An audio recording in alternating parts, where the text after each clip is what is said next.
ตอนแรกทำไว้ประมาณ8 ตู้ตอนนี้ก็ไป12แ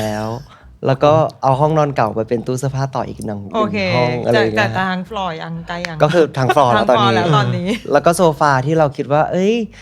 เราจะเอาไว้นั่งก็ไม่ได้นั่งก็เอาไว้พาดเสื้อผ้าก็ไว้พาดเสื้อผ้าแล้วก็รูวิ่งต่างๆแล้วก็ลามเป็นรูวิ่งต่างๆแล้วในวันที่เขาประกาศมาว่าเป็นแบบแอมบาสเดอร์ของ Balenciaga ก็คือคู่กับอิซาเบลอูแบร์ซึ่งตอนนั้นก็เป็นแบบเป็นเหมือนแบบ first official Balenciaga ambassador ตอนนั้นรู้สึกไงบ้างคะก็ดีใจนะครับจริงๆตอนเขาประกาศอะไรเงี้ยเอาจริงพี่ไม่รู้เลยว่าจริงๆแบบเขาจะประกาศวันไหนอะไรยังไงคือแพลนแบบมันก็เซอร์ไพรส์มากใช่ถ้าบิลกินอ่ะส่วนใหญ่เขาจะซื้อจิวเวลรี่ให้พี่บ่อยพี่เดาถูกว่ะแต่ถ้าพี่ซื้อให้บิลกินอ่ะส่วนใหญ่พี่จะซื้อเป็นโอเวอร์โค้ทอะไรอย่างเงี้ยหรือว่าของที่ช่วงนั้นเขากำลังอินอยู่แล้วก็คอยจับสังเกตว่าแบบเหมือนช่วงนี้เขาอินเรื่องรถอะไรเงี้ยเราก็จะพยายามหาของที่แบบมันลิงก์กับสิ่งนั้นที่เขาชอบซื้อรถไม่แล้วก็พี่แนนก็ชอบให้แบบหนูแต่งตัวโป๊ๆอย่างเงี้ยซึ่งหนูไม่ได้ตั้งใจซึ่งหนูไม่ได้เป็นอย่างนั้นเลยหนูไม่ได้ตั้งใจหนูไม่ได้เป็นอย่างนั้นเลยหนูแบบพี่แนนขอมันแขนยาวกว่านี้ได้ไหมอย่างเงี้ยพี่หนุ่มอะครับก็เหมือนพี่แนนเลยคือชอบให้หนูแต่งตัวโป๊หนูบอกแล้ววันนี้ก็เป็นพี่หนุ่มไหมคะวันนี้พี่หนุ่มเนี่ยบังคับให้หนูใส่แต่งตัวโป๊อย่างเงี้ยคืออะไรอ่ะหนูแบบอยู่ห้องแอร์หนูแบบผิวแห้งแล้วเนี่ย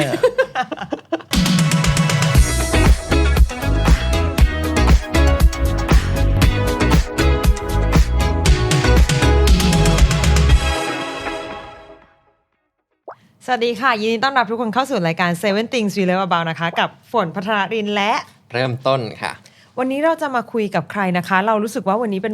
ป็นคนหนึ่งที่มีหลายคนโหวตมาให้เราต้องคุยกับเขาเพราะเขาเป็นดาวเด่นทางด้านแฟชั่นเป็นอีกคนหนึ่งที่รู้สึกว่าถ้าในมุมแฟชั่นแล้วก็ดนตรีอ่ะเป็นคนที่แบบใช้แฟชั่นในการ drive ทั้งแบบ performance MV ของตัวเองแล้วก็ street style แล้วรู้สึกว่าเป็นคนที่สไตล์ของตัวเองชัดเจนมากๆเอาเป็นว่าเป็นคนหนึ่งที่มีลุคอะไรออกมาต้องมีคนกรี๊ดกราดต้องมีแบบต้องเป็นไวรัลให้ทุกคนแบบติดตามเสมออะไรเงี้ยเพราะฉะนั้นเราไปพบกับเขาเลยดีกว่านะคะขอต้อนรับพี่กรี๊ดสวัสดีค่ะสวัสดีค่ะสวัสดีค่ะในที่สุดน้องก็มาหาเราแล้วขอบคุณมากที่ออกคือเป็นพี่เป็นอีกคนหนึ่งที่มาออก The Standard Pop บ่อยมากตั้งแต่แรกๆตอนที่แปลรักฉันเลยอ่ะใช่ครับซึ่งแต่ว่าตอนนั้นน่าจะเป็นแบบทั้ง Deep Talk ในเชิงแบบผลงานทั้งฝั่งการแสดงแล้วก็ชีวิตส่วนตัวเนาะแต่ว่าวันนี้เราอยากคุยกับพี่ในมุมของที่เป็นแบบแฟชั่นบ้างซึ่งพี่ก็แบบโอ้โหแบบไปไกลถึงระดับAmbassador ของ Balenciaga ก็ไม่ขนาดนั้นมีการถ่อมตนนิดนึงก็ไม่ขนาดนั้นโอเคงั้นเราไปเริ่มกันเลยไหมมาข้อที่1 first fashion memory เราอยากจะย้อนไปถึงแบบความทรงจำแรกๆที่พีมีต่อแฟชั่นว่าตอนนั้นมันเกิดอะไรขึ้นก่อนหน้านี้เป็นคนไม่แต่งตัวเลยแล้วก็คือจริงๆแบบเหมือนคาแรคเตอร์ก่อนหน้านี้จริงๆคือพีเป็นคนค่อนข้างที่จะแบบเงียบแบบไม่ค่อยกล้าแสดงออกอะไรเงี้ยเป็นคนขี้อายอะไรเงี้ยครับก็เลยรู้สึกว่าแบบแล้วเราไม่เซลล์กับบอดี้ตัวเองเลยหมายความว่าจริงๆเราก็เลยไม่ได้โฟกัสการแต่งตัวแบบโอเคยังไม่ได้อินเรื่องแฟชั่นอะไรเงี้ยแต่มันไปเริ่มจากการที่พีไปเรียน exchange ครับแล้วคราวเนี้ยพีไปอยู่ในเมืองที่มันปกติเราก็อยู่กรุงเทพอะไรอย่างงี้ใช่ไหมครับเสร็จแบบสมมติกิจกรรมของที่บ้านอะไรเงี้ยสมมติพี่เรียนเสร็จพี่ก็จะไปห้างเราก็จะได้เดินแบบว่าเลือกของนู่นนี่นั่นกับคุณแม่คุณพ่ออะไรเงี้ยตลอดเพราะเขาช้อปปิ้งทุกวันอะไรเงี้ยพอเราไปที่นู่นแล้วแบบเราก็แบบculture shockมากตรงที่ว่ามันต่างกันมากเราไปอยู่ในแบบโซนที่เป็นต่างจังหวัดอะไรเงี้ยก็เลยทำให้เราแบบมีเวลาแบบโอเคสไลด์ดูแบบของออนไลน์ดูนู่นดูนี่ไปเรื่อยอะไรอย่างเงี้ยก็จะเริ่มแบบเก็บ reference เก็บแบบนู่นนี่นั่นช่วงนี้เขาแบบแต่งตัวยังไงหรอหาทิปยังไงหรออะไรอย่างเงี้ยก็มันน่าจะเริ่มมาจากตรงนั้นนะครับที่เป็นแบบว่าแฟชั่นเมมโมรีของพีอะไรอย่างเงี้ยครับก็คือเป็นการ browse จากออนไลน์ใช่ซึ่งตอนนั้นอยู่ที่ไหนนะคะตอนนั้นอยู่ไวโอมิงครับที่อเมริกาครับใช่ไปอยู่ไวโอมิงเลยไวโอมิงคือเมืองคาร์บอยแบบนั่นน่ะสิมากแล้วก็แบบไกลมากเราไปอยู่รัฐที่แบบเหมือนคนน้อยที่สุดในแบบสเตทแบบของอเมริกาเลยอะไรเงี้ยแล้วการ browsing เลยทำให้แบบสนใจแฟชั่นมากขึ้นเรื่อยๆเพราะว่าเห็นอะไรเงี้ยหรอคะใช่ครับแล้วก็ช่วงนั้นก็คือลดน้ำหนักลงมาด้วยแล้วก็คือก่อนไปก็จะแบบว่า เอวแบบ34อะไรอย่าง หนู เงี้ย เคยเอล34ด้วยเหรอลูก หนูเคยแบบว่าหนัก ตาย แบบ ละ 70 กว่า 80อะไรอย่างเงี้ยครับแล้วก็แบบเตี้ยกว่านี้ด้วยตอนนั้นครับผม โอเค ก็เลยโอเคเราก็รู้สึกว่าพอมันว่างเรากลับมาโฟกัสตัวเองเยอะขึ้น แล้วก็ให้เวลาเยอะขึ้นอะไรอย่างเงี้ยครับเพราะว่าเหมือนกิจกรรมที่นู่นก็จะไม่ได้มีอะไรมากเราไปแฮงเอาท์กับเพื่อนโอเคเราก็ไปแบบไปแฮงเอาท์บ้านเพื่อน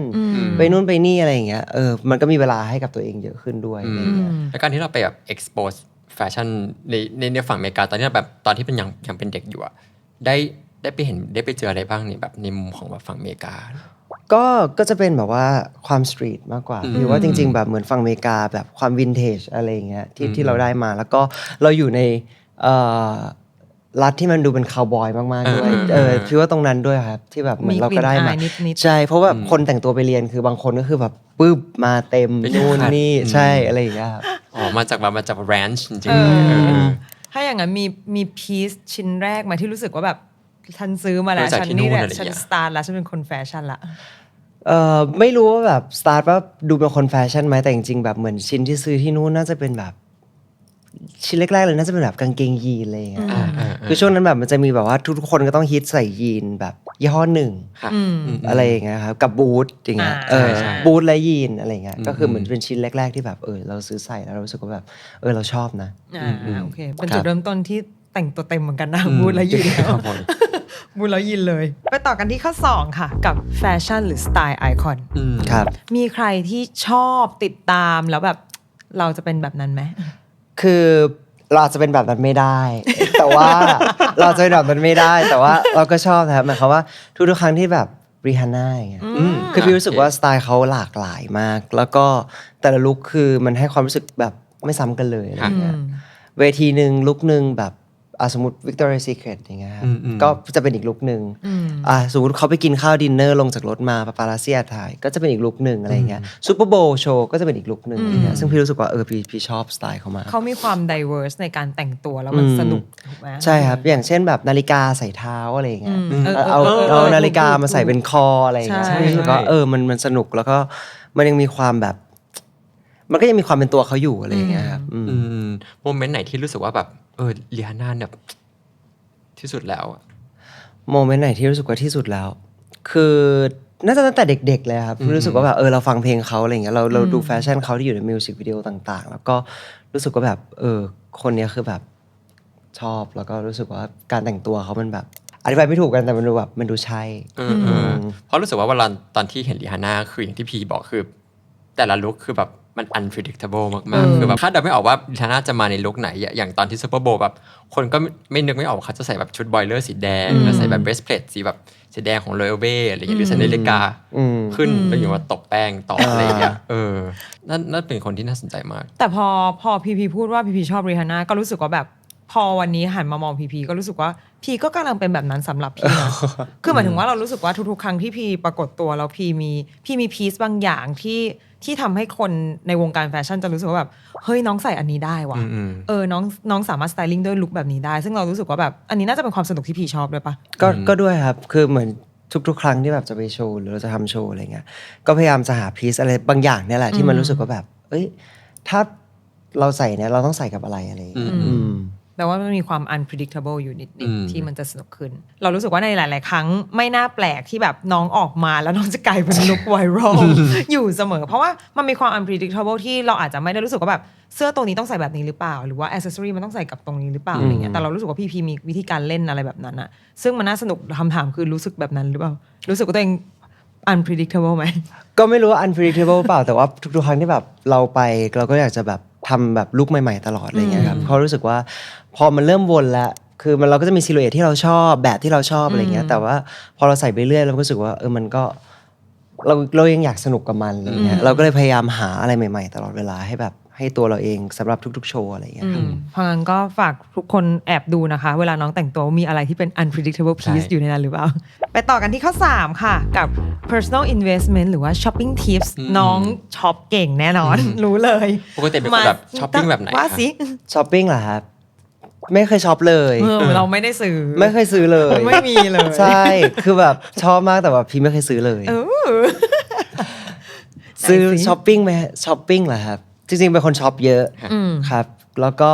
คือถ้าไม่ซื้อแล้วจะรู้สึกว่าแบบ ขาดอะไรไปในชีวิต นิดนึงเครียดๆก็คือแบบอย่างน้อยก็ขอให้ได้แบบซื้ออะไรแบบนิดๆหน่อยๆ ใช่ อะไร ไหม เงี้ย ช้อปปิ้งมันเป็นแบบ แต่ไม่ได้ซื้อแบบโอ้โหเยอะมากแบบว่าเป็นล้านอะไรอย่างเงี้ยคือหมายความว่าคือสมมติพี่เครียดๆปุ๊บพี่ก็จะกดแบบแผ่นแปะสิวอะไรเงี้ย คือก็ขอให้ได้แบบว่านิดนึงอ่ะ โอเค ขอให้ได้จ่ายสัก30-40 ใช่ ก็ยัง 30-40 บาทโอเคละโอเคอย่างน้อยเรารู้สึกว่าโอเคเคลียร์เรื่องสิวละ อะไรอย่างเงี้ยครับ แล้วในมุมของแฟชั่นแบบปกติเป็นคนที่ส่วนใหญ่ซื้อเก็บหรือว่าซื้อแบบซื้อเพื่อใส่จริงๆเลยอย่างเงี้ย ก็ซื้อเพื่อใส่ด้วยจริงๆครับผมไม่เคยแบบว่าแต่บางชิ้นก็ซื้อเก็บหมายความว่าเราชอบมากๆเราก็จะเก็บไว้อะไรอย่างเงี้ยครับก็ซื้อใส่ส่วนใหญ่ก็ซื้อมาใช้กับงานโชว์นั่นแหละครับคอนเสิร์ตงานอีเวนต์ต่างๆอะไรอย่างเงี้ยก็จะซื้อเก็บไว้เหมือนอย่างอันเนี้ยพี่ก็คือซื้อเก็บไว้ประมาณ3 เดือนน่าจะ3 เดือนแล้วนะครับก็ไม่ได้ใช้เลยอะไรเงี้ยเราก็จะแบบหาโอกาสที่เราจะได้ใช้อะไรอย่างเงี้ย มี investment ไหนที่ตอนนี้สนใจอยู่ไหมคะว่าแบบตอนช่วงนี้อยากลงทุนกับแบบกระเป๋ารองเท้าอะไรอย่างเงี้ย คือพี่เป็นคนซื้อกระเป๋าน้อยมาก กระเป๋าก็ไม่ค่อยซื้อเลยครับส่วนใหญ่ก็จะเป็นกระเป๋าแบบเดิมๆอะไรเงี้ยเป็นคนชอบคือก่อนหน้านี้เป็นคนชอบกระเป๋าแบบโอเวอร์ไซส์หน่อยใหญ่ๆใส่ของเยอะๆอะไรเงี้ยหลังๆคือถือไม่ไหวแล้วเพราะว่า หนัก มันปวดไหล่เนาะ ใช่ คอปวดไหล่ไม่ไหวเนอะ ก็เลยบอกว่าตอนนี้ก็คือชอบแบบที่มันเป็นทรงแบบเล็กๆอะไรอย่างเงี้ย ใส่ของจิ๋วๆ ใส่ของจิ๋วๆได้แล้วก็เราจะพกของที่จำเป็นเท่านั้นอะไรอย่างเงี้ยครับแล้วก็ถ้า invest ช่วงนี้จริงๆเป็นคนแบบหลังๆจะเริ่มกลับมาเรียบขึ้นละหมายความว่าเราก็จะซื้อแบบกางเกงหรือว่าแบบเสื้อที่เรารู้สึกว่าเราจะใส่สิ่งนี้ไปได้แบบยาวๆอะไรอย่างเงี้ยครับแบบเปิดตู้มาอีกแบบ2 ปีก็ยังจะอยากใส่มันอยู่อะไรอย่างเงี้ยครับ พูดถึงเรื่องตู้เสื้อผ้ามีคนหนึ่งที่เคยออกรายการของเราก็คือ คุณออฟจุมพล ครับ เขา Excel เอาไว้ เขาบอกว่าเขาว่ามีตู้เสื้อผ้าประมาณแบบ100 ตารางเมตรซึ่งแบบใหญ่มาก เขาบอกไว้ว่าเขาเชื่อว่ามี1 คนที่ต้องใหญ่กว่าเขาแน่นอน พี่ ก็ตู้เสื้อผ้าครับตอนแรกทำไว้ประมาณ8 ตู้ 8 ตอนนี้ก็ไป ตู้ 12 แล้ว แล้วก็เอาห้องนอนเก่าไปเป็นตู้เสื้อผ้าต่ออีกหนึ่ง โอเค ห้องอะไรอย่าง แต่ เงี้ย ทางฟลอยยังไกลยัง ก็คือทางฟลอร์แล้วตอน ทางฟลอร์ นี้ แล้วตอนนี้ แล้วก็โซฟาที่เราคิดว่า เราจะเอาไว้นั่ง ก็ไม่ได้นั่ง ก็เอาไว้พาดเสื้อผ้า ก็เอาไว้พัดเสื้อผ้า แล้วก็รูวิ่งต่าง อ่า ๆแล้วก็ลามเป็น เริ่ รู มแล้ว วิ่งต่างๆแล้วครับผมก็ไปเรื่อยๆอะไรเงี้ยคือยังไม่ได้ขายเลยอ่ะคือรู้สึกว่าแบบบางชิ้นเราก็อยากเก็บไว้ครับหมายความว่าพอเรามองเสื้อตัวนี้เราก็รู้สึกว่ามันก็คือความทรงจำเราที่แบบเราจำได้นะเราใส่เสื้อตัวนี้ไปไหน ตอนนั้นเราอายุเท่าไหร่เรารู้สึกยังไงเราเป็นใครอะไรยังไงอะไรเงี้ยก็เลยเก็บไว้แบบทุกตัวครับแต่ว่าจะเริ่มไม่เก็บแล้ว เพราะว่าไม่มีที่แบบว่าจะเดินแล้วครับผม เพราะเรามันจะถามว่าตอนที่เราดูเสื้อผ้าอย่างเงี้ยเราก็จะเห็นมันแบบเหมือนวิวัฒนาการของเราตั้งแต่ ข แบ อบ งเรา ใช่ไหม ใช่ ว่าแบบ ใช่ เมื่อก่อนเราแต่งตัวเป็นยังไงแล้วก็ตอนนี้เราแต่งตัวเป็นยังไง ช่วง 3-4 ปีหรือ5 ปีที่ผ่านมาเนี่ยเราเห็นเสื้อผ้าเรารู้สึกว่าแบบเราเปลี่ยนแปลงเป็นยังไงบ้างปะ ก็เปลี่ยนแปลงนะครับหมายความว่าทุกๆครั้งที่แบบมองกลับไป คือไม่ได้มองแค่ว่าอุ๊ยงานนั้นงานอะไร แต่เราก็มันจะรีมายพี่ถึงแบบตอนนั้นพี่กำลังรู้สึกอะไรอยู่ เป็นยังไงอยู่อะไรเงี้ยแล้วก็เห็นการเติบโตของเรามาเรื่อยๆนะครับหรือบางทีแบบช่วงนั้นบ้าแบบกลิตเตอร์เยอะๆอย่างเงี้ยก็คือเปิดตู้มาแล้วก็จะแบบอุ๊ยกลิตเตอร์อีกแล้วตรงนี้ก็กลิตเตอร์นี่ก็กลิตเตอร์อะไรอย่างเงี้ยครับเต็มตู้เลยมันก็บอกถึงแบบความชอบของเราแบบในช่วงเวลานั้นๆด้วยเหมือนกันครับ ไหนๆก็เป็นคนไม่ได้ช็อปเยอะแต่ว่ามีของเยอะ ไม่ได้ชอบเยอะ ไม่ได้ช็อปเยอะมีของเยอะ มีของอยากป้ายยาพี่2 คนไหมว่าแบบช่วงนี้พี่ฝนพี่เริ่มต้นไปตามสิ่งนี้สิอะไรอย่างเงี้ยพี่สนใจอยู่ ช่วงนี้ล่ะครับ อืม สิ่งที่ทุกคนต้องมี อ่ะ คืออะไรเดีย มีกระเป๋า มีกระเป๋า ต้องมีกระเป๋า อ่า ช่วงนี้แบบว่า quiet luxury ยังมาอยู่ไหม อืม ก็ยังมาอยู่ก็ยังแรงอยู่ ก็อาจจะเป็นกระเป๋าเรียบๆอะไร กระเป๋า เงี้ยเบลแอร์ Bel Air ป้ายเบลแอร์เลย โอเค แล้วเราก็ต้องมี ขอไปตาม Bel Air ก่อนนะ 3 ไซส์ เออ เพราะว่ามันก็จะมีวันที่เราใส่ของน้อย ฮะ แล้วไปต่างจังหวัดก็จะอีกไซส์หนึ่ง อ่า อะไรเงี้ย ได้ เบลแอร์ครับ แต่เป็นกระเป๋าที่น่าติดตาม เป็นกดตาม ค่ะ Bel Air เป็นกดตาม Balenciaga เป็นกดตามเบลแอร์กัน ค่ะ ข้อที่ 4 Balenciaga Ambassadorship ครับ อันนี้น่าจะเป็นอีกหนึ่งแบบ 1 พาร์ทใหญ่ milestone ๆเนอะ พาร์ทใหญ่ๆของ PP เลยก็คือการร่วมงานกับ Balenciaga เนาะ ครับ ซึ่งในวันที่เขาประกาศมาว่าเป็นแบบ Ambassador ของ Balenciaga ก็คือคู่กับ Isabelle Huppert ซึ่งตอนนั้นก็เป็นแบบเป็นเหมือนแบบ first official Balenciaga Ambassador ตอนนั้นรู้สึกไงบ้างคะ ก็ดีใจนะครับ จริง ๆ ตอนที่เขาประกาศอะไรเงี้ยเอาจริงพี่ไม่รู้เลยว่าจริง ๆ แบบเขาจะประกาศวันไหนอะไรยังไง อ๋อเหรอ คือแพ เป็น ลน เซอ แบ ร์ บ ไพรส์ มันก็เซอร์ไพรส์ Ambassador มากใช่แล้วก็แบบโอเคอยู่ดีก็ส่งรูปมาแล้วก็โอเคเดี๋ยวเราจะประกาศแล้วบอกอ้าว นี่ต้องมีประกาศด้วยแล้วคือยังไม่รู้เลยว่าอ๋อมีการแบบannounceสิ่งนี้หรือเปล่าอะไรอย่างเงี้ยก็ดีใจครับดีใจมากๆแล้วก็เหมือนตั้งแต่ที่เขาติดต่อมาจริงๆพี่ร่วมงานกับเขาในฐานะ Ambassador ตั้งแต่กูตูแล้วครับรอบแรกที่ไปก็คือแคมเปญนี้เลยก็คือพี่ถ่ายกูตูเสร็จปุ๊บพี่ไปโชว์กูตูเสร็จแล้วก็พี่ก็ไปถ่ายแคมเปญนี้ต่อครับผมก็จริงๆแบบสายกันตั้งแต่ตอนนั้นแล้วก็ระหว่างทางที่แบบ working ด้วยกันอะไรเงี้ยรู้สึกว่าแฮปปี้มากๆแล้วก็เป็นอีกประสบการณ์หนึ่งที่รู้สึกว่าประทับใจจริงๆคือไม่ได้ประทับใจแค่ว่าแบบว่าโอเคเราในฐานะ Ambassador แต่จริงๆพี่รู้สึกว่าพี่ประทับใจแบบทีมงานของเขาทุกๆคนเลยแล้วก็แบบจริงๆทีมงานของเขาแบบน่ารักทุกคนมากๆแล้วเขาก็แบบดูแลแบบดีมากๆชอบอะไรในเบเลนซิอาก้าค่ะพี่ว่ามันก็คือความต่างมั้งครับหมายความว่าจริงๆแล้วเขาก็จะมีตัวแบบ Silhouette Hourglass อะไรอย่างเงี้ยที่แบบมาตลอดอะไรเงี้ยก็รู้สึกว่าแบบมันก็เป็นอีกแนวนึงเลยแล้วก็ช่วงแรกๆอ่ะพี่ก็ยังไม่ชินพี่ก็รู้สึกว่าแบบเราจะ blend in ความเป็นตัวเรากับ Balenciaga ยังไงอะไรพอไปแบบสักพักนึงเริ่มเข้าใจมากขึ้นอะไรเงี้ยก็รู้สึกว่าโอเคก็สนุกดีก็เป็นอีกเวนึงที่เรารู้สึกว่าเราก็จอยกับแบรนด์นี้มากๆครับผมเพราะเรารู้สึกว่าแบบสำหรับเรา Balenciaga มีความ experiment สูงมากๆแต่อยู่ใน experiment ของสิ่งที่เราเชื่อว่ามนุษย์ทุกคนเข้าใจอ่ะแบบเข้าใจง่ายอ่ะมันไม่ได้ยากแล้วเรารู้สึกว่าพอตั้งแต่ข้อแรกที่เราคุยกับพีมาเรารู้สึกว่าแบบเราเห็นพีในรูปแบบของ Balenciaga ชัดขึ้นเรื่อยๆว่าอ๋อจริงๆพีเป็นคนชอบอะไรที่มัน unpredictable มันสนุกแล้ว Balenciaga ก็น่าจะให้วายนั้นกับพีได้ดีมากๆใช่ครับมันยังมีความเป็นสตรีทแต่ว่ามีอะไรที่สนุกมากกว่าเดิมได้อะไรเงี้ยและทุกๆครั้งที่ไปแบบ Paris Fashion Week อะไรเงี้ยเราก็รู้สึกว่ามีคือใน Balenciaga ก็จะมีทั้งแบบ ready to wear มีทั้งแบบมี pre-fall ที่แบบไปจัดต่างประเทศอะไรเงี้ยแล้วก็มีแบบคูตูด้วยพี่ชอบวิธีการทำงานหรือว่าวิธีการไปโชว์แต่ละโชว์แตกต่างกันยังไงบ้างครับเอาเริ่มที่ตั้งแต่ที่โอกุตูก่อนละกันโอกุตูใช่ไหมครับจริงๆชอบมากส่วนตัวแบบชอบคอลเลคชันที่เป็นโอกุตูมากคือจริงๆแบบพอเราได้ไปดูดีเทลจริงๆสิ่งที่เขาอธิบายว่าแบบเสื้อตัวนี้มันคืองานแฮนด์เพนนะลงบนผ้าแคนวาสหรือว่าวัสดุแมทเทียลนี้มันทำมาจากอะไรนู่นนี่นั่นวิธีการทำเหมือนโค้ดตัวล่าสุดคอลเลคชันกุตูก็จะเป็นผมอะครับเป็นผมจริงแล้วทำมันเป็นแบบเป็นเฟอร์แล้วก็ให้แฮร์สไตลิสต์เป็นคนแบบตัดผมตรงนั้นแล้วก็พ่นสเปรย์อะไรอย่างเงี้ยเหมือนเราเซตผมเลยแต่เราเซตผมบนแบบบนโค้ดก็รู้สึกว่าทุกครั้งที่ไปกูตูเราก็จะได้เห็นแบบดีเทลอะไรอย่างเงี้ยครับที่มันก็อินสปายเหมือนกันนะครับหมายความว่าจริงๆแล้วแบบเราก็เรียนรู้ว่ามันมีหลายเทคนิคมากๆแล้วก็จริงๆแบบเหมือนมันก็คืองานอาร์ตชิ้นหนึ่งเหมือนสมมุติเราซื้อภาพเพนติ้งไปอะไรเงี้ยถ้าเราเอาเสื้อตัวนี้ไปวางกลางบ้านแล้วแบบใส่ดิสเพลย์ไว้พี่ก็รู้สึกว่ามันก็ได้เหมือนกันอะไรเงี้ยเพราะรู้สึกว่าคนหลายคนอาจจะไม่รู้ว่าเพราะว่าBalenciagaเป็นแบบกูตูเฮาส์จริงๆอะไรเงี้ยซึ่งเราอาจจะเห็นแบบดีไซน์ของเดมน่าเขาบอกว่าเป็นแบบสตรีทก็จริงแต่ว่าในกูตูของเขาเนี่ยจะมีความสตรีทแต่ยังมีความแบบกูตูอย่างหนึ่งที่เป็นแบบชุดเสื้อเกราะแฮนด์เมดหลายอย่างมากมีเสื้อเชิ้ตที่คอนสตรักใหม่อะไรเงี้ยใช่ถูกต้องในมุมของแบบแฟชั่น ready to wear ค่ะ ready to wear ล่ะครับ ready to wear ก็คือทุกๆครั้งก็จะพยายามไปแบบให้ไม่ซ้ำลุกกันคือบางรอบก็จะมีชุดสีแดงใช่ไหมครับที่ใส่ไปชอบเหมือนกันเราชอบพีลุกนั้นมากตอนแรกเข่งครั้งแรกพูดตรงๆว่าช็อกแต่พอเห็นพีเดิมไมซ์สะพายแล้วรู้สึกว่า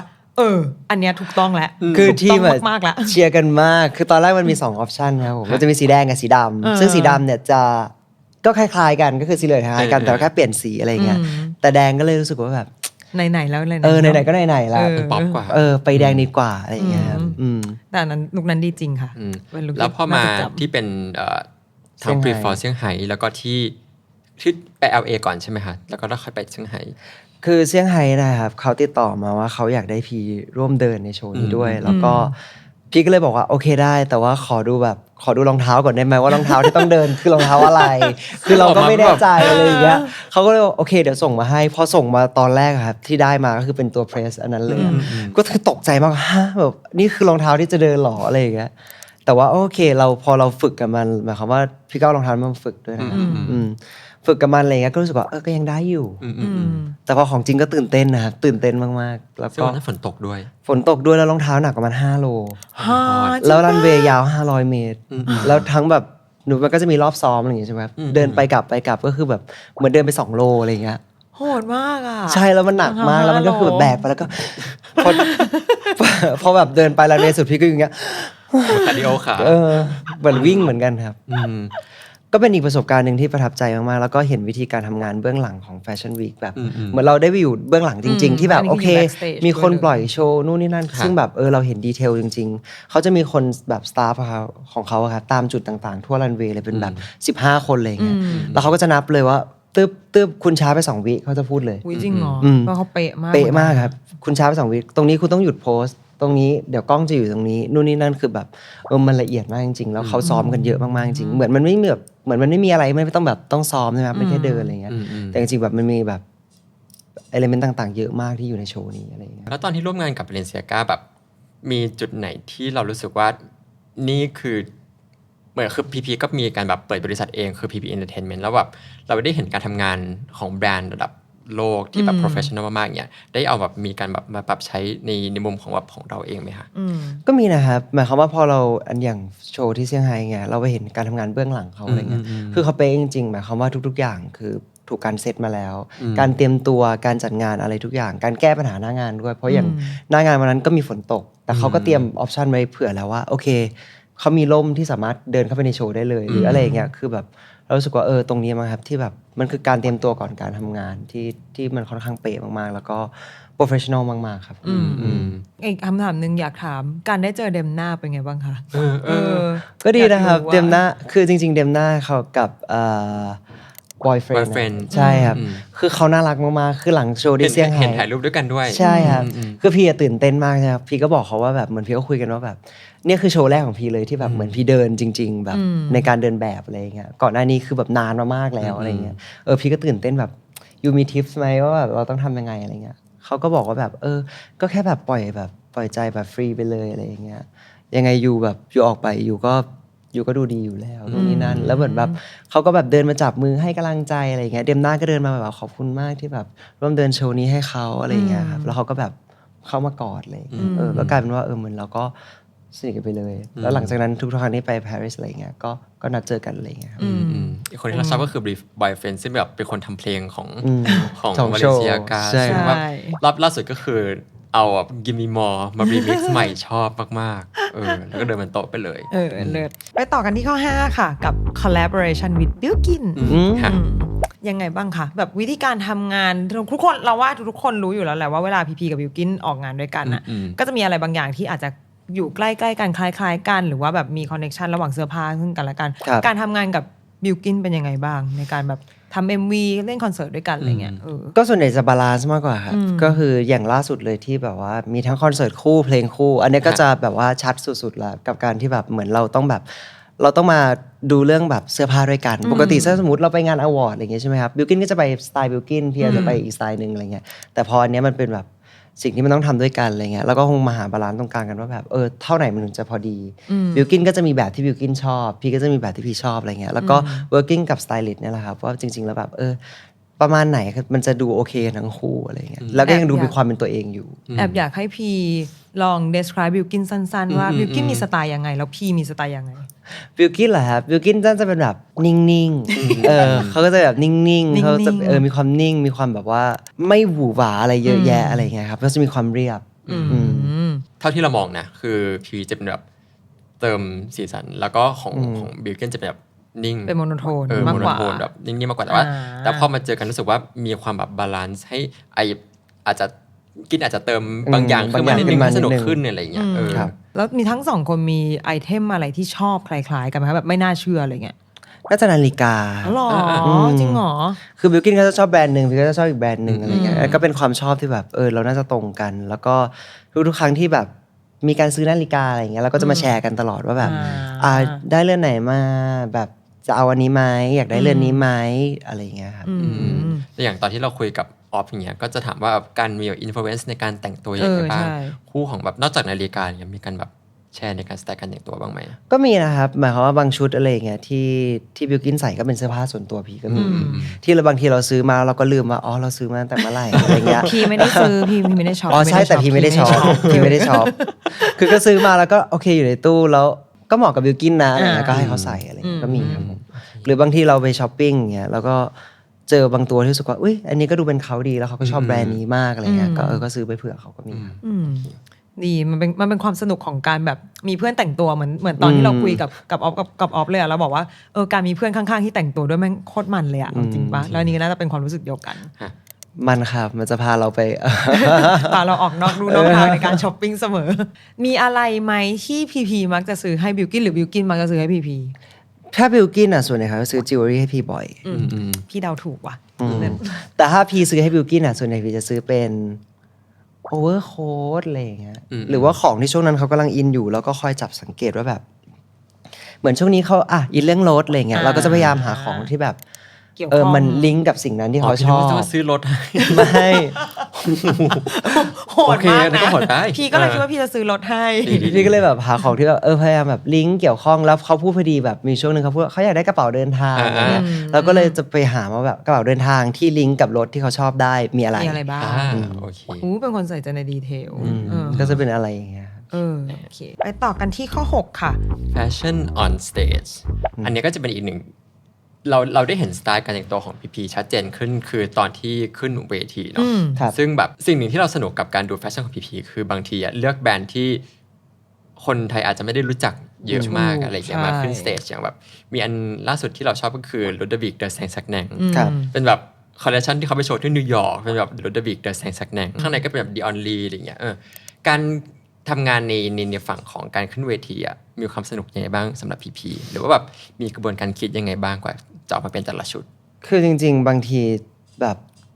ตัวพี่เบลเองนะครับเขาก็จะกำหนดเลยว่าขอดูชุดพี่เลยเพื่อพี่จะทำโชว์เพื่อสำหรับชุดนี้ว่ะใช่เราเคยคุยกับพี่เบลแล้วเราเคยถามพี่เบลด้วยแล้วพี่เบลก็บอกว่าบางครั้งคุยกับพี่เลยว่าพี่อยากใส่ชุดอะไรหรือว่าแบบพี่มีอะไรในหัวแล้วก็คิดตามเลยว่าแบบโชว์ซีนนั้นต้องเป็นยังไงคือจริงๆซีนนั้นที่ไปใส่ลูดวิกใช่ไหมครับตอนแรกมี2ออปชันอันนั้นคือ working กับพี่แนนนะครับพี่แนนมาทำสไตลิ่งให้ตอนแรกจะมีอีกออปชันหนึ่งที่แบบเป็นกางเกงหนังเลยแล้วก็แบบเหมือนเปิดด้านหลังแล้วเป็นบราด้านหลังที่มัน cover ขึ้นมาอะไรเงี้ยแต่ว่าพอด้วยเวลาด้วยครับหมายความว่าโชว์นั้นคือต้องเปียกเสร็จก่อนแล้วค่อยมาแห้งอะไรเงี้ยเราก็เลยเลือกอะไรที่มันแบบพอจะเป็นไปได้กับการที่จะต้องเปลี่ยนตรงนั้นแบบให้มันทันด้วยอะไรเงี้ยแล้วก็อยู่ในซิลูเอทที่แบบตัวพี่เองก็ยังชอบอยู่อะไรเงี้ยครับแล้วก็เหมือนทุกๆครั้งพี่ก็พยายามหาอะไรใหม่ๆอย่างที่ไปบอกเนี่ยแหละครับหลังเราโกเวแบบว่าเราก็ซื้อมาแล้วก็เอามาคัสตอมอีกทีนึงอะไรเงี้ยที่แบบเราชอบเราอาจจะแบบเราแค่ชอบแบบแมททีเรียลของผ้าตัวนี้แต่ว่าเราไม่ได้ชอบแบบให้มันแขนยาวเราก็จะไปตัดอะไรเงี้ยก็มีครับแปลว่ามันต้องวางสตอรี่การทำโชว์ก่อนไหมคะใช่ครับคือบางทีก็ depends on ว่าบางทีก็เขาก็คือเอาเสื้อผ้าพี่แล้วก็ไปวางสตอรี่โชว์หรือบางทีเรามีโชว์อยู่แล้วเราก็เอาเสื้อผ้าเราให้มันเหมาะสมกับสตอรี่นั้นๆอะไรเงี้ยที่ยังดูมีความแบบเป็นเราอยู่อะไรเงี้ยเพราะว่าถ้าใส่เสื้อผ้าแน่นๆมากแล้วอยู่บนเวทีหนูหายใจไม่ออกแล้วมันเดี๋ยวมันต้องมีสโมกอะไรอย่างงี้สโมกหนูต้องเต้นใช่หนูหายใจไม่ออกนั่นน่ะสิแต่ถ้าเนี่ยอย่างเงี้ยหนูหายใจออกแล้วโอเคเพราะว่ามันมีรูระบายแล้วเดี๋ยวหนูร้อนแปลว่าจริงๆหนูต้องแต่งโปนิดนึงเพื่อที่หนูจะได้ระบายออกได้หรือเปล่านิดหน่อยนิดหน่อยแล้วตั้งแต่ขึ้นเวทีมามีชุดไหนที่รู้สึกว่าชอบเป็นพิเศษไหมคะหรือว่าซื้อเก็บแล้วแบบอยากชอบชุดนี้มากก็จริงๆอย่างตัวนี้ก็เก็บไว้อยู่นะครับก็คือมันเหมือนแบบเป็นชุดแรกเลยที่แบบเป็นความทรงจำแรกกับการทำคอนเสิร์ตเดี่ยวๆจริงๆแบบเป็นแฟนมีตติ้งที่แบบกึ่งคอนเสิร์ตอะไรเงี้ยที่แบบเราทำจริงๆอะไรเงี้ยก็เก็บไว้ทุกๆตัวครับหรือว่าอย่างล่าสุดเลยอันนี้ก็เก็บไว้อันนี้ก็คือขอซื้อเข้ามาเก็บไว้เลย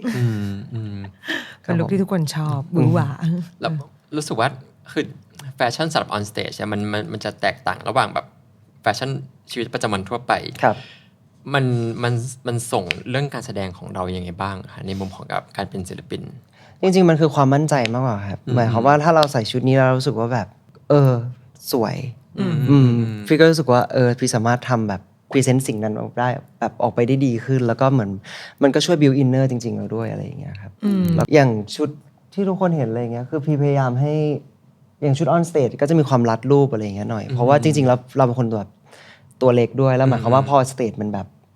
มันค่อนข้างจะใหญ่มากๆแล้วจอมันโฟกัสมาที่พีอย่างเดียวอะไรเงี้ยแบบเรารู้สึกว่าเราอยากให้แบบเขาเห็นแบบการเต้นของเราด้วยที่แบบบางทีเราขยับแล้วใช่อะไรอย่างเงี้ยด้วยครับผมแต่เรารู้สึกว่าแบบแต่ก่อนหน้านี้เรารู้สึกว่าการทำแฟชั่นออนสเตจมันจะมีความใหญ่อลังการแต่พีเป็นคนแรกๆที่เราเองสำหรับเรานะเรารู้สึกว่าแบบลุคพีเป็นลุคที่แบบสามารถก๊อปปี้ได้ง่ายเห็นเรารู้สึกว่าแบบน่าแต่งตัวตามจังเลยแล้ว อันนี้แบบชมแบบจากจริงใจจริงเลยรู้สึกว่าแบบเป็นคนหนึ่งที่ใส่เสื้อผ้าเรารู้สึกว่าเย้ายวนให้ผู้หญิงอย่างดิฉันซื้อเสื้อผ้าตาม ดิฉันรู้สึกว่าดิฉันอยากจะโป๊แบบนั้นบ้างอะ พี่ชอบลุคไหน หุยมันมีหลายลุคมากที่หนูแต่งก็จริงๆชอบลุค MV ก็ชอบนี่ลุคข้างหลังก็ชอบลุคเนี้ยคือเป็นลุคที่อะไรก็ตามที่พี่ใส่แล้วพี่เปิดหลังอะพี่ชอบหมดเพราะพี่รู้สึกว่าพี่ใส่ได้ พี่ไปตามได้ ครับ สำหรับเราชอบลุคอย่างลูเดวิกนี้จริงๆรู้สึก แต่ ว่าแบบ ลูเดวิกก็เป็นแบรนด์หนึ่งที่เรารู้สึกว่า ติดตามอะไรอย่างเงี้ย ตั้งแต่วันที่เห็นเขาเปิดแบรนด์อะเรารู้สึกว่าแบรนด์เนี้ยเหมาะกับพีแล้วพอเห็นพีใส่พี่แนนเอามาให้รู้สึกว่าถูกต้องอันนี้คือถูกต้องน้องสุดๆเลยค่ะลุควันนี้ก็ใช่ลุควันนี้ วันนี้เป็นผ้ากันเปื้อน หลังนิดนึงได้ไหมคะ อันนี้คือเพิ่งรับประทานอาหารเสร็จ ก็เดี๋ยวที่ถัดไปจะเห็นพี่ฝนและพี่เริ่มต้นที่เอาผ้าขน ผ้า ห ขนห นู นูผ้ากันเปื้อนอะไรอย่างเงี้ยรู้สึกว่าเนี่ยมาได้จาก EP นี่แหละ ทำตาม ซึ่งตอนเด็กๆก็เคยทำนะอย่างเงี้ย นี่ไงเห็นไหมบอกแล้วเริ่มต้นก็เคยต้องเนยตามบ้าง ข้อที่ 7 แฟชั่นมิวสิกวิดีโอซึ่งอันนี้ก็จะเป็นอีกหนึ่งผลงานที่เราจะมาโฟกัสในวันนี้ ซึ่งพีก็กำลังจะปล่อยผลงานใหม่ ครับ นะคะ ใช่ ซึ่งแต่เราอยากจะย้อนดูแฟชั่นในมิวสิกวิดีโอที่ผ่านมาก่อนตั้งแต่แบบไฟบอยแบบเสนอตัวอะไรอย่างเงี้ยรู้สึกว่าแบบคือแต่ละอันรู้สึกว่าเลือกแบรนด์ได้สนุกมากๆ แล้วก็การทำมิวสิกวิดีโอของพีเนี่ยเป็นอะไรที่แบบ experimental ด้วยแล้วก็การทำแบบสไตลิ่งในแฟชั่นมิวสิกวิดีโออย่างเงี้ยมันต่างกันไหมคะระหว่าง MV กับ Stage ต่างกันนะครับ คือ MV มันก็จะแบบเราสามารถควบคุมได้ครับสเตจคือมันต้องอยู่ที่ท่าเต้นด้วย อยู่ที่ว่าซีเควนซ์โชว์คืออะไรตัวโชว์เองคืออะไรอย่างงี้ใช่ไหมครับแต่ถ้า MV อย่างเงี้ยเราก็แบบมาเต็มได้ตลอด ได้หมด แล้วก็มาเต็มได้ตลอด อย่างเงี้ยครับเพราะว่ามันเป็นแค่แบบการถ่ายใช่ไหมครับมันก็สามารถแบบควบคุมได้บางอย่างคือ ถ้าสมมติแบบใส่แบบยาวมากๆอะไรอย่างเงี้ยแล้วแบบไปออนสเตจมันอาจจะแบบไม่ถนัดอย่างเงี้ยครับแล้วก็มิวสิกวิดีโอพี่ว่าจริงๆแล้วทุกๆครั้งที่ทำก็จะพยายามหาแบบอะไรแบบแปลกๆอะไรใหม่ๆมาแบบมาทำตลอดอะไรเงี้ยครับอย่างชุดเนี้ยก็คือแบบเหมือนตอนแรกอะที่พี่แนนส่งให้พี่ดูพี่ก็เห็นเป็นแบบเป็นสูตรแล้วตัวนี้อยู่ข้างในพี่ก็โอเคอาจจะเป็นแค่แบบเสื้อปกติมั้งพอเราไปเห็นของจริงตอนฟิตติ้งแล้วอ้าว มีแค่นี้ ขนาดนี้เลยหรือ ผ้าพันคอ แต่ก็โอเคครับมันก็เหมาะสมกับแบบเซตติ้งที่มันเป็นทะเลทรายด้วยอะไรเงี้ยเขาต้องการความพริ้วด้วยอะไรเงี้ยก็รู้สึกว่าสนุกดีครับ ที่ผ่านมามีลุคไหนที่ชอบมากที่สุดไหมคะหรือรู้สึกว่าแบบใน MV เหรอครับก็อาจจะเป็นเพลงแรกสุดมั้งครับ I Do It How You Like It อะไรเงี้ยชุดที่แบบเป็นโซ่ลงมาแล้วก็ใส่กางเกงยีนขาสั้นอะไรเงี้ยครับคือจริงๆแบบชอบเหมือนว่าจริงๆมันแบบมันเป็นความทรงจำที่ดีของพี่ด้วยมั้งครับกับการทำ MV นั้นที่ก่อนหน้านั้นคือไม่รู้ด้วยซ้ำว่าแบบทำ MV จะทำแบบไหนเราจะไปเวไหนเราจะเป็นแบบศิลปินอะไรอะไรเงี้ยมันคือแบบซิงเกิลแรกๆเลยที่เราแบบทำออกมาเพื่อแบบเซตติ้งการเป็นศิลปินแบบในชื่อ PP Grid อะไรเงี้ยครับมันก็เลยเป็นความทรงจำที่แบบมีความหมายอะไรสำหรับพี่มากระหว่างที่ผ่านมาเนี่ยพีเหมือนทำงานกับ2สไตลิสต์หลักๆนั่นก็คือแบบพี่หนุ่มแล้วก็พี่แนนใช่การทำงานกับสไตลิสต์แต่ละคนเรามีการแบบบรีฟกันยังไงบ้างหรือว่ามีการแบบทำเวิร์กกันยังไงบ้างเริ่มจากอาจจะพี่แนนก่อนเลยก็ได้คืออย่างพี่หนุ่มพี่แนนใช่ไหมครับพี่แนนก็จริงๆเพิ่งเริ่มมาเวิร์กกันตอนDouble Trouble คอนเสิร์ตล่าสุดใช่ไหมครับแล้วก็มีก่อนหน้านั้นก็คือเพลงเสนอตัวที่ได้มีโอกาสเจอพี่แนนอะไรเงี้ยก็รู้สึกว่าก็จะเป็นอีกเวนึงเหมือนเขาก็จะมีแบบว่า DNA หลักของเขาที่ว่าแบบคนนึงก็จะสไตล์นึงอีกคนนึงก็สไตล์นึงอะไรเงี้ยก็รู้สึกว่าสนุกดีนะครับแล้วก็ที่ทำงานกับพี่แนนก็พี่แนนน่ารักมากคือในใจตอนแรกนึกรู้สึกว่าพี่แนนดุหรือเปล่าจะมีแต่คนชอบคิดว่าพี่แนนจะดุพี่แนนจะดุเปล่าอะไรอย่างเงี้ยแต่พี่แนนตลกมากแล้วก็แบบน่ารักมากแบบอยากได้อะไรหรือว่าแบบต้องการอะไรเงี้ยคือเราสามารถคุยกับเขาได้เลยแบบหมดเลยอะไรเงี้ยเขาก็จะตามอัปเดตตลอดว่าแบบน้องพี่โอเคอย่างนี้ไหมถ้าพี่จะไปอย่างนี้โอเคไหมแบรนด์นี้พี่โอเคหรือเปล่าหรือแบบอะไรต่างๆเนี่ยเขาพยายามทำให้เราแบบ comfortable ที่สุดเลยแล้วก็พี่แนนก็ชอบให้แบบหนูแต่งตัวโป๊ๆอย่างเงี้ยซึ่งหนูไม่ได้ตั้งใจซึ่งหนูไม่ได้เป็นอย่างนั้นเลยหนูไม่ได้ตั้งใจหนูไม่ได้เป็นอย่างนั้นเลยหนูแบบพี่แนนขอมันแขนยาวกว่านี้ได้ไหมอย่างเงี้ยพี่ยังไม่เห็นอะไรแขนยาวเลยนะใช่อย่างพี่แนนบอกว่าน้องพี่จะคุมไหมหนูบอกไม่คุมอย่างเงี้ยมันร้อนเนาะมันร้อนไม่อยู่ทะเลทรายเดี๋ยวหนูเป็นลมใช่ป่ะแต่สรุปมันคือกินสกินนะใช่ไปกินสกินแล้วว่าทางแบบพี่หนุ่มล่ะคะพี่หนุ่มอะครับก็เหมือนพี่แดนเลยคือชอบให้หนูแต่งตัวโป๊หนูบอกแล้วว่าวันนี้ก็เป็นพี่หนุ่มเลยค่ะวันนี้พี่หนุ่มเนี่ยบังคับให้หนูใส่แต่งตัวโป๊อย่างเงี้ยคืออะไรอะหนูแบบอยู่ห้องแอร์หนูแบบผิวแห้งแล้วเนี่ยกับพี่หนุ่มครับกับพี่หนุ่มก็สนุกครับผมทุกๆครั้งที่แบบเราจะไปแบบแฟชั่นวีคกันอย่างเงี้ยเราก็จะเริ่มละพ่อ เราจะกดไปส่งที่นู่นเนาะแบบเราก็แบบพยายามกดของไปส่งที่นู่นบ้างไปดูของที่นู่นบ้างว่ามีอะไรเงี้ยคอยอัปเดตตลอดว่าแบบงานนี้จะใส่กับอะไรงานนู้นจะใส่กับอะไรอะไรเงี้ยแล้วการทำงานกับสไตลิสต์ทำให้เรารู้จักแบรนด์ใหม่ๆเยอะขึ้นไหมคะก็เกี่ยวนะครับก็เยอะขึ้นด้วยแล้วก็จริงๆเหมือนแบบเขาก็คือจะเอาออปชันมาให้ดูบางทีแบบว่าเป็นแบบออปชันแบบนี่ก็จะเป็นแบบรูปบนรันเวย์อะไรอย่างเงี้ยใช่ไหมครับตรงนั้นด้วยที่ทำให้เราแบบเห็นแบบการ mix and match ใช่ชัดขึ้นด้วยแล้วก็เห็นแบรนด์ใหม่ๆเยอะขึ้นด้วยอะไรอย่างเงี้ยครับพอมาถึง MV นี้ขอโทษละกันการทำงานเป็นไงบ้างรู้สึกว่าไปถ่ายที่ปารีสหรือเปล่าใช่ครับไปปารีสมาแล้วก็น่าจะเป็น MV ที่ชุดแบบเบาที่สุดแล้วหมายความว่าเราโฟกัสกันที่เนื้อเรื่องมากกว่าคือปกติทุกๆเพลงอย่างเงี้ยมันก็จะมาเอาแบบแฟชั่นแบบเอลิเมนต์นู่นนี่นั่นเปลี่ยนหลายๆลุคอะไรอย่างเงี้ยใช่ไหมครับอันเนี้ยก็จะเป็นแบบความแบบเรียบๆขึ้นแล้วก็แบบง่ายขึ้นเข้าใจแบบง่ายๆขึ้นอะไรอย่างเงี้ยครับเหมือนแบบเราไปใช้ชีวิตที่นู่นจริงๆอะไรอย่างเงี้ย1 วันอะไรเงี้ยเล่าสตอรี่เล็กๆสั้นๆให้ฟังหน่อยว่าขอโทษละกันเกี่ยวกับอะไรบ้างคือขอโทษละกันมันจะเป็นสตอรี่ว่าแบบเราว่าแบบเหมือนพี่ไปทำงานที่นู่นแล้วขุนกำลังบินตามไปทำงานพอดีแล้วคราวนี้เราแบบแรนดอมเจอเขาแบบใน IG ก็แบบอุ๊ยเขาก็อยู่ที่นี่เหมือนกันอะไรอย่างเงี้ยเขาก็เลยแบบว่าอันนี้คือดราฟต์ 1นะที่ไม่รู้ว่าตอนนี้ก็คือ MV เป็นดราฟต์ไหน เขาก็เลยแบบทักมาว่าแบบอุ๊ยพี่อยู่ที่นี่หรอออกไปแฮงเอาท์ด้วยกันแล้วพี่ก็คือต้องหนีผู้จัดการออกไปเที่ยวกับขุนพลอ๋ออันนี้สตอรี่ไลน์แล้วหนียังไงอ่ะอ๋อก็เลยชุดก็เลยต้องเรียบหรือเปล่าใช่ปลอมตัวเป็นแบบปลอมตัวแบบชุดง่ายๆไปเดินอะไรอย่างเงี้ยครับในปารีสอะไรอย่างเงี้ยโอเคแล้วขั้นตอนการถ่ายทำเป็นไงบ้างคะรู้สึกว่าแบบร้อนมากแล้วก็หนาวมากแล้วก็ฝนตกหนักมากขึ้นแล้วไปช่วงที่แบบมันแบบเปลี่ยนฤดูพอดีครับแล้วมันช่วงคับเกี่ยวแฟชั่นวีคด้วยใช่ครับแบบวีคนั้นน่าจะไปน่าจะเป็นอยู่ปารีสนานสุดแล้วคือ17 วันครับก็คือถ่าย MV ด้วยแล้วก็มีงานเดินแบบของอีกแบรนด์หนึ่งด้วยแล้วก็มีดูโชว์ของ Balenciaga ด้วยยาวๆกันไปเลยยาวๆไปเลยก็คือป่วยสุดๆเพราะว่าแบบอากาศมันแบบค่อนข้างจะเปลี่ยนบ่อยใช่ไหมครับแล้วก็คือ 95% ใน MV คือ outdoor หมดเลยแล้วเรากันไปกันแบบทีมเราแบบเล็กๆ10 คนอะไรอย่างเงี้ยครับผม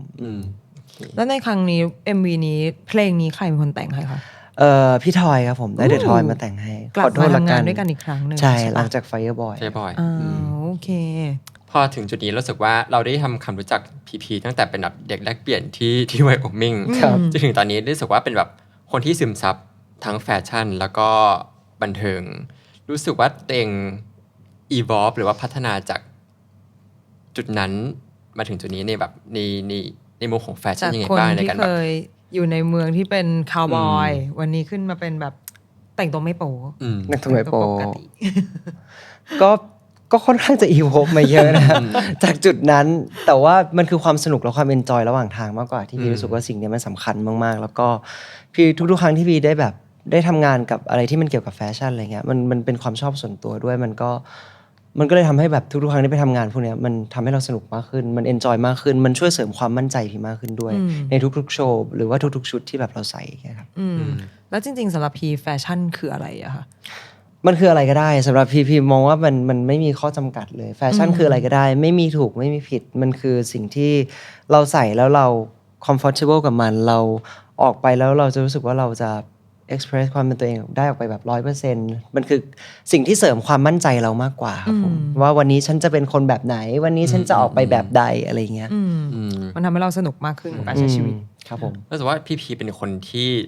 หลายคนที่รู้สึกว่าแบบอยากเสริมความมั่นใจเป็นคนที่เขาจะติดตามมีอะไรที่ฝากถึงคนที่อยาก discover สไตล์ของตัวเองหรือว่าอยากใช้แฟชั่นเป็นอีกหนึ่งเกราะในการแบบสร้างความมั่นใจหรือเป็นแบบboost ก็พี่ว่ามันก็คือการที่แบบเราอาจจะต้องแบบทำกันบ้านกับตัวเองมั้งครับว่าจริงๆแล้วเราชอบอะไรเราก็ต้องค้นหากับสิ่งนั้นแล้วก็อย่าลืมที่จะสนุกไปกับมันเพราะว่าทุกๆครั้งบางทีแบบเราอาจจะเครียดมากว่าแบบเอ้ยใส่อะไรดีอ่ะนู่นนี่นั่นอะไรบางทีมันก็แรนดอมมาเลยว่าแบบเหมือนพี่จะออกจากบ้านอย่างเงี้ยพี่ก็รู้สึกว่าก็หยิบบางทีแบบไอ้หยิบเร็วๆนั้นน่ะคือเราได้ลุคที่มันแบบเราก็สนุกแล้วเราก็รู้สึกว่าบางทีเราก็แต่งนี้ได้นี่นาอะไรเงี้ยมันคือการ explore มากกว่าครับผมก็ลอง explore ไปกับมันสนุกไปกับมันแล้วก็อย่าลืมที่จะมีความสุขไปกับแฟชั่นแล้วก็ทุกๆวันที่ได้ออกไปใช้ชีวิตครับผมและนี่คือ 7 Things We Love About PP Grid ข้อที่ 1 First Fashion Memory ความทรงจำแรกด้านแฟชั่นของ PP ข้อที่ 2 Rihanna สตาร์และแฟชั่นไอคอนของ PP ข้อที่ 3 personal investment วิธีการช้อปปิ้งและสินค้าลงทุนข้อที่ 4 การร่วมงานกับ Balenciaga ในฐานะ Brand Ambassador ข้อที่ 5 การร่วมงานกับ Bilkin ในมุมมองของแฟชั่นข้อที่ 6 Fashion on Stage และข้อที่ 7 Fashion ในมิวสิกวิดีโอของ PP เลิศ สุ มา ด ก ท้ายอยากให้ PP ฝากผลงานที่เราจะได้เห็นในลำดับต่อไป MV เพลงนี้ ก็ยังไงก็ฝากด้วยนะครับสำหรับ MV ขอโทษละกันนะครับผมก็ปล่อยไปแล้วที่ช่อง YouTube Channel PP Kid Entertainment นะครับฟังเพลงนี้ได้ที่สตรีมมิ่งทุกช่องทางเลยนะครับแล้วก็อย่าลืมติดตามนะครับก็จะเป็นปีหน้าเดี๋ยวก็จะมีภาพยนตร์กับบิลกินด้วยใช่โปรเจกต์หนึ่งครับผมแล้วก็เดี๋ยวจะมีคอนเสิร์ตเดี่ยวด้วยนะครับมีอัลบั้มด้วยปล่อยแล้วนะครับเพลงนี้ก็คือเพลงสุดท้ายของอัลบั้ม Undress ครับผมขอโทษละกัน5เพลงครับผมก็เดี๋ยวรอติดตามคอนเสิร์ตพีพีนะคะแล้วมาดูกันว่าพีพีจะเปลี่ยนกี่ลุค จริง แล้วเดี๋ยวเราดูว่าพี่ฝนพี่เริ่มต้นจะก๊อปปี้ลุคพีพีหรือเปล่า ขอให้มีเขาแบบสักลุคที่เราสามารถใส่ได้ บอดี้เธอไปกับน้องได้บอดี้เธอใส่ลุคเดียวกับน้องได้เดี๋ยวให้ก๊อปเลยลุคเนี้ย สำหรับวันนี้ขอบคุณ PP ขอบคุณ มาก ครับ ที่ ขอบคุณนะครับ ทำให้เรา ขอบคุณนะคะ รู้จักในมุมแฟชั่นมากขึ้นนะคะ หวังว่าทุกๆคนจะอิ่มเอมใจนะคะแล้วก็เผื่อใครอยากคอมเมนต์อะไรคอมเมนต์ไว้ด้านล่างให้เดี๋ยวให้พีมาอ่านว่าแอบชอบน้องลุคไหนบ้าง ได้ครับ